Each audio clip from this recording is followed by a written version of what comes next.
both rolling? Looks that way. 2 squares. Right. Alexa, stop. What's up, everyone? For First We Tease, I'm Mike Caine, and you're watching Awesome Ones.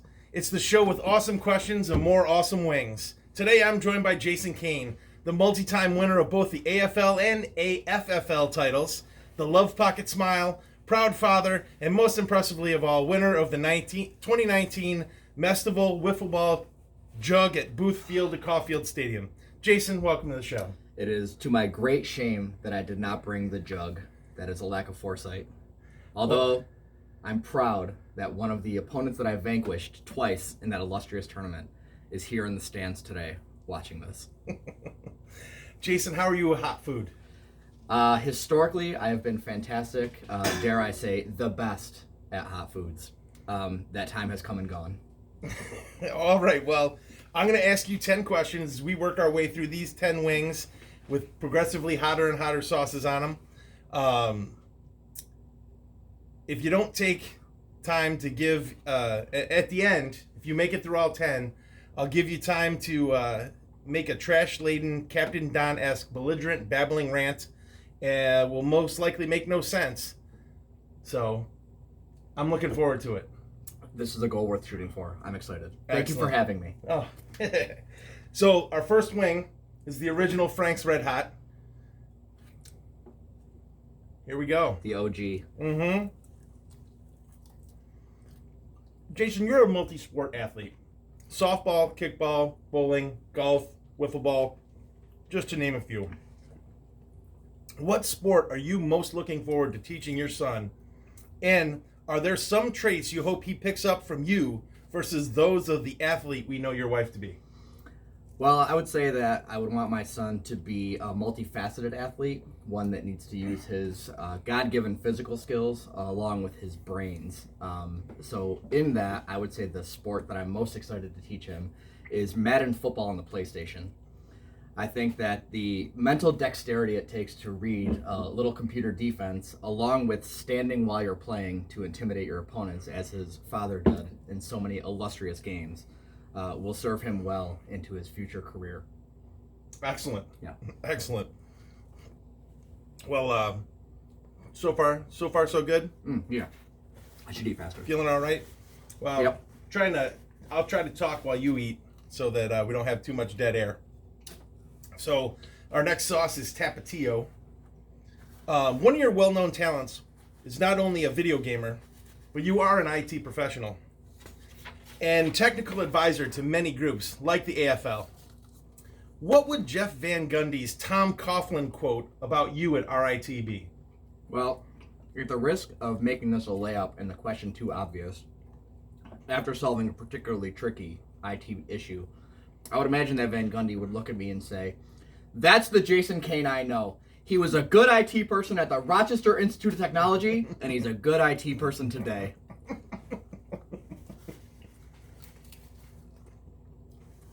Every now and then, we got to give you a layup. Thank you very much.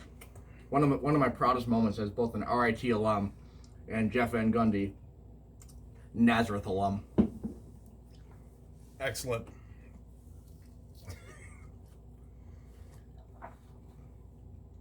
That was very tasty. Yeah, it's a nice little sauce. So, our next sauce is called El Yucateca, and it's about the same heat as a jalapeno. Just so you're, when you're ready to get after it. Delightful. Yes. Hit me. So, you're a member of the core group of the Quest, going to all the major stadiums in the 4 major sports. Give me a list of 5 favorites, either from the Quest, the stadiums, the events, mishaps, stories. It can be about the sports, or it can be about, well, I guess it can only be about the stuff you're allowed to talk about. The sports. We'll start with the stadiums, as that is the question we get most often. The best stadium, still to me by far, is Petco Park in San Diego. It combines basically my 2 favorite elements of the great stadiums, which are tremendous sightlines from within the stadium and a downtown stadium. Downtown stadiums, to me, are the most fun. It's where the fans get the most excited to go in and out of the games, and where we just couldn't believe how beautiful San Diego was in general, and the park was in particular. Next was Nashville for the Predators hockey game. That had the benefit of being right in the middle of the party street that I wish I could remember the name of in Nashville. But basically, you're walking down a street of open air bars, drinking, getting ready for the game, going to the game. Great college atmosphere in the hockey arena. And then when it's over, 17,000 people just fill out into the streets to continue partying throughout the night. And as long as you're not there to kill CJ Beathard's brother, it's a tremendous night for all involved. I would say the other three great events were the 3 NFC Championship games that we have attended and made quest trips. We got to see both Candlestick Park before they demolished it. Unfortunately, that was a loss. Hopefully Kyle Williams is partying in a bar in Nashville late at night. And the Atlanta game with the great comeback with Colin Kaepernick back before he was controversial. And just this past weekend, watching the 49ers perform a legal ass effing of the Green Bay Packers. I have still not come down for that, and only this bar is preventing me from seeing how truly excited I am. Oh, by the way, you can swear. It's not an issue. I like mixing it up. Yeah, I have a kid now. I'm trying to learn. So polite you are. Thank you. That's what I'm known for. Excellent. So on to our next one. Pain is good. It's a little 2.5 times hotter than a jalapeno now. There's a little bit of a lingering starting to happen. Oh, yeah? Yeah. So most people don't realize that as of now, you've been an amateur DJ for over 20 years, considering Touch Tunes, inception in 1998. Without referencing your phone, what are your top 5 songs played and why? And really, I mean, why? Yeah, fair question. So, I'm going to give these sort of out of order, except to say that the last one I named is definitely my number one. But Britney Spears' Baby One More Time is the song that drops that lets the bar know you're for real. Everyone hears that opening beat, and their immediate reaction is to be angry. But by the time it gets to the chorus, the whole bar is singing along because god damn that song is good. Number 2, Hearts Alone. This is a song you wouldn't think would work great in a bar environment, but for some reason it's very singable, people get very into it, and it gets very loud with that song for reasons unknown. The third one is REO Speedwagon's Take It on the Run. A surprise entry into the top 5, but one that gets a equally shocking reaction from the crowd involved. It is also a favorite of my wife, so it's kind of an homage to her on top of being a great Touch Tunes song. Number 4, tough to pick. There's so many good ones. But I'm going to say, just because it bleeds so nicely into number 5, which is the number 1 song, I'm going to say George Michael's Last Christmas. It's a silly song that works all year round. George Michael, a voice and a face made of sex, that really gets the crowd into it. And if you are with somebody that asks why you play the song, you get an opportunity to show them a still shot from the video. And if you have not seen George Michael's sweatshirt from the Last Christmas video, well, you're in for a treat. Leading us to number 1. The song that should be called Audible Foreplay, Careless Whisper. The saxophone, the voice, the breakdown. If I wasn't married, I would still never sleep alone after playing this song in a bar. It is a panty dampener, and I am proud to be the delivery mechanism for that gift to American culture. Well, you are quite the piece of work, and inadvertently still managed to rank them in order backwards. Kind of. Nice reveal at the end. Thank as you. well. How you doing on the wing? Hotter. Yeah. Hotter. Still good. Starting to heat it up a little. Starting to heat it up. Yep. Reverse order would have been easier. Actually, somebody tried that, and it was a huge fucking mistake. The build-up actually lets you ease into it. All If you right. go hard first, everything's hot, because you've already destroyed yourself. The next one is a ghost pepper blueberry sauce that's 5 times hotter than a jalapeno. Let's fucking go. So, having been to Ogdensburg a few times and experiencing Mestival, what would you say our survival chances would be if we gathered some of the Rochester crew, and you and I, on a boat to the Bergen back, we're renaming it Mestival 2020 Leagues Under the Sea. Surviving a boat ride to and from the Mestival? I feel like that would be when Kaiser Soze would leave one person alive to tell the story. I think that's the best we could hope for on such a cruise. Someone would have to be a designated survivor to tell the story of what happened on that boat and to tell the exact point where you, I, and everyone else involved went overboard so they could put whatever memorials needed to be dropped there every year at the start of the festival. So 0 chance of survival is what I'm saying. You know, it's not often. Well, it actually is pretty often that I agree with you. But yeah, there's no chance. No. That would be one of the dumbest ideas ever. If I was ever diagnosed with a terminal illness, this would be something we would plan. Excellent. All right. Well, we're heading to the back half of the wings.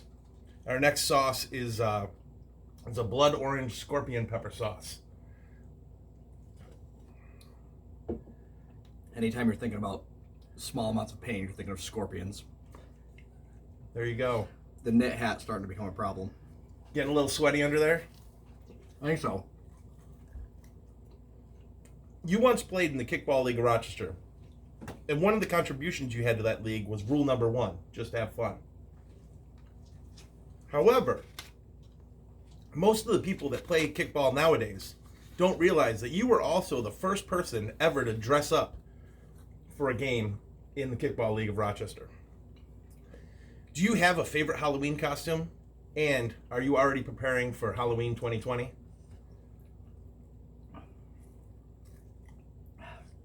This one's hot.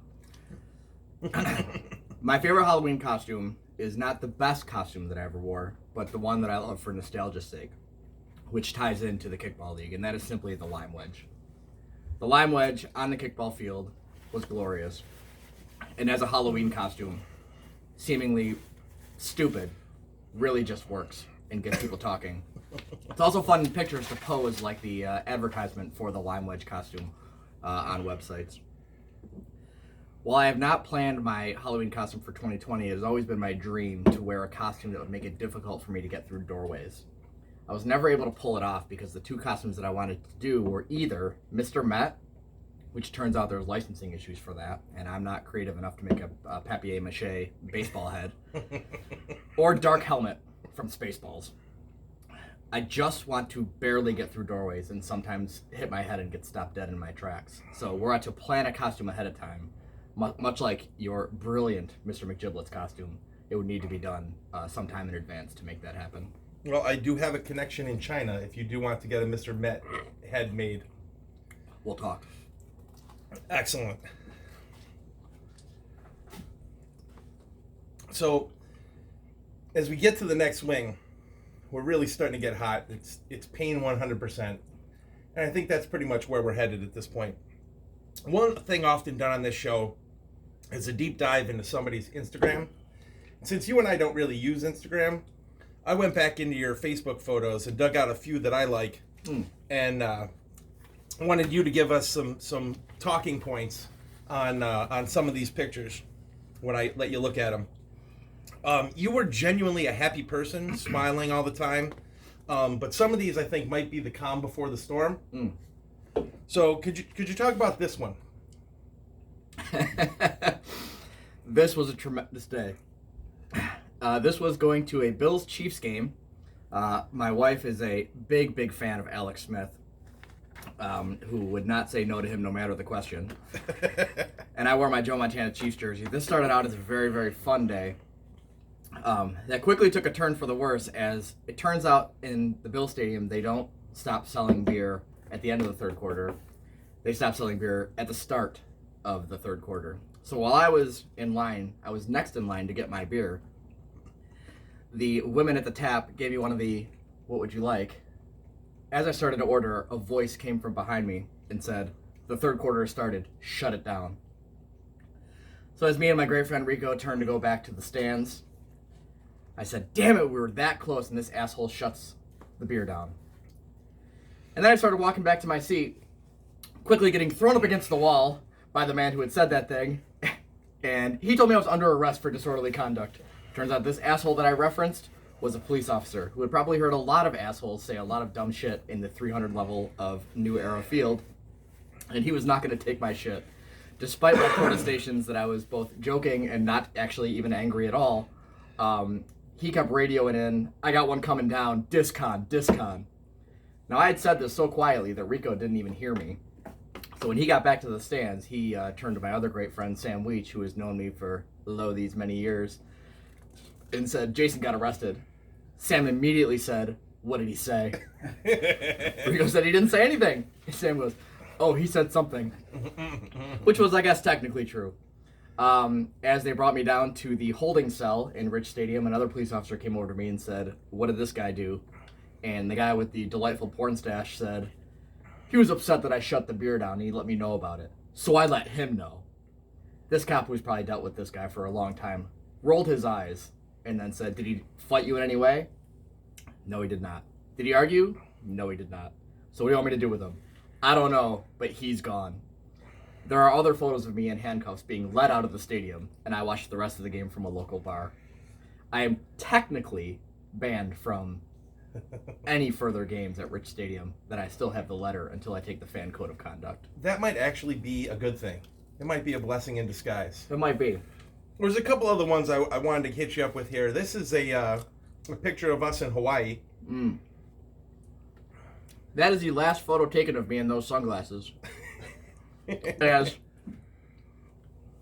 I got on the rocks to have the beautiful Pacific Ocean waves wash over me. As I was warned by Katie, who knows such things, having lived in Hawaii, the waves can suddenly get much more violent without a moment's notice. What does she know? Yada yada yada, wave flipped me upside down into a tide pool. I went down head first, but by the grace of God, I did not bash my head on a rock. The sunglasses were lost forever, and that was the first moment I said, "Oh, I could have died there." My wife, incidentally, replaced those sunglasses the following Christmas. Well, talking about places you could have died at, here's another photo. And, when I say that you're genuinely a happy, smiling person, this was probably on the edge of where you lost all cool. Yes, that was my worst moment. That was a mud-filled field at the regatta that never happened due to the rain and snowmelt that made the river too high. For some reason, we tried to tough it out and make a fun event out of it, but you could not walk. You could not do anything without being saturated in mud. And despite my pleas to go anywhere else to party, nobody else listened to me. Finally, my friend Paul drove from Rochester to pick me up, to bring me home, to save me from either a homicide or a suicide. Only to find out that within hours, you guys all also left that same site. Yep, we sure did, and spent the night in Ellicottville at the brewery. Having a great time. And just a couple more of these shots that we have. One of your lovely costumes. Well, you know that I'm a very religious man. So when the opportunity presented itself on Halloween to dress up as Jesus H. Christ, the Lord and Savior of all humanity, it felt right. Another great costume at kickball. My RPD costume. Really a hit at the kickball field, but there was pens that I lost that I won't get into that are still controversial to this day. Excellent. And the last is I had to get at least one shot of the line wedge costume in here from the original game where you wore it. It's where it all started. It is Costumes where it all in started. the kickball league started that day. So you've seen the first episode with Colin Myrna, and he told you stories about the bomb. You've tried the bomb before, and now it's time for us to have the bomb. So now we're playing with the big boys, and as far as the sauces go, and I want to let the animal out of Jason Caine, but I want to know what your greatest animal accomplishment is. Could it be Earl as your ring bearer? Maybe wearing the Garfield costume to the grocery store? Cheers.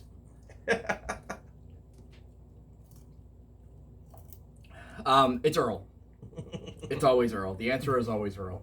My mostly dormant Facebook page, the profile picture is still me and my wife and Earl plotting the death of all humanity. More proud of him I could not be.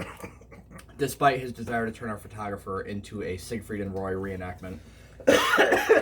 Him being my ring bearer, him being in my life for 17 years, it is the distilled essence of all that I am as a proud cat owner. Woo!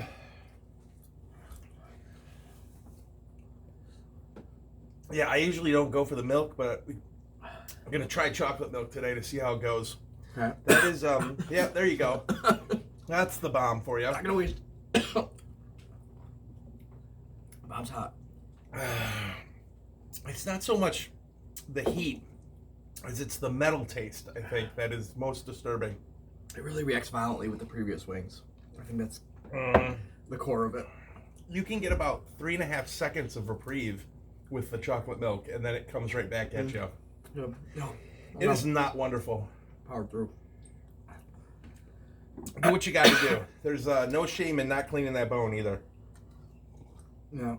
I didn't come here for a haircut. Holy crap! That stuff never gets better. Well, I like to say that you're making it through here fairly well off still. It was just now. That I started it out myself. Well, that'll happen. So, I know you're a big boxing fan, and now we're getting into the Mad Dog 357, which is 71 times hotter than a jalapeno. I said it once, I said it a million times. I wish I had 71 jalapenos.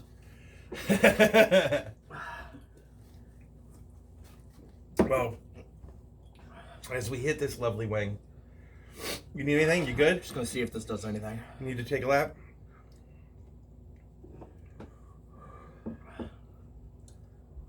Oh yeah, 3.5 seconds was accurate. Mm-hmm. It sure is. Okay. So as we get into the Mad Dog, you ready to go? Need a minute? Nope, we're good. All right. You're a big boxing fan. And Rico has certainly attempted to get you on board with MMA. If you were to be in a bout, boxing, MMA, or whatever, what would your walkout song be? 9 Inch Nails, Closer. Any particular reason? Not a very well-known song. But if you listen to it, if you're on YouTube right now, go to 9 Inch Nails Closer after this. That shit'll get you hyped. I would walk in the ring with confidence I did not earn anywhere else after hearing that song. Great question, by the way. I've been sitting on that one for a while. It's just one of those things I've always wanted to know about you. Yeah, check it out. It's pretty good. Mm-hmm. I would like to say, though, and be careful around your eyes. There's lots more of those over there, so don't worry. I feel like you're definitely making it through this a little easier than the Supreme did, but it's still rough. It's just really, when it hits you, there's no turning back. So, tradition here is you put a last dab on the final wing as we get to Blair's Mega Death Sauce. Subtle name. You don't have to do it, but I'm gonna do it. Whew. Here, just do a little rub in it. Ooh, fuck.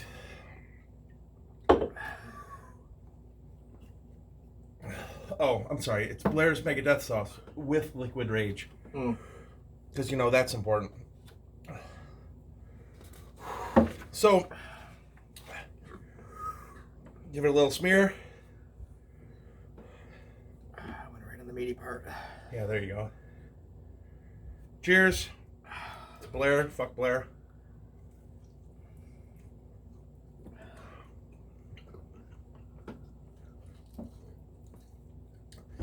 So, in the UFC, Nate Diaz fought Jorge Masvidal for the BMF belt, which is a bad motherfucker belt. Who would you see in a battle in the AFL if they had to have a bad motherfucker contest that was made up of mandatory pre-game trash talking, but still only one post-game report? Just make sure I got this question correct. the best combination of pregame trash talk and postgame write-up. Exactly. There's only two options. And it's Grungy, and it's Captain Don. So if I'm picking one... You're picking the matchup. Oh, that's the matchup? Yeah. Oh, it's those two. But whose post-game report would you rather read? Grungy's. I actually think the pregame would be better from Captain Don. Because nobody does confidence, no matter the circumstances, better than Captain Don. And nobody would cut someone with that confidence down to size better post-game than Grungy. Unfortunately for Captain Don, and all those he loves and cherishes and cares for, they would be collateral damage in Grungy's write-up. The write-up alone might get Julie Brennan pregnant, which is why I choose Grungy. Well, you made it through the 10 wings. We're both dying. I saw a tear come out of your eye. There were many. The cameras are yours. Feel free to talk about anything you want to talk about. I just want to say that the Hot Ones coming on the heels of a particularly amazing trip to watch the 49ers in the NFC Championship game is really building this up to be the greatest lead up to a Super Bowl in my life. From the 49ers being terrible, to kickball, to the AFL, to the Hawaii trip, to Rock Band in this very stadium. My adult life has somehow turned out even better than I could have ever anticipated. And none of this would be possible without this being allowed by my delightful wife, who deserves so much better, but has gotten so much worse.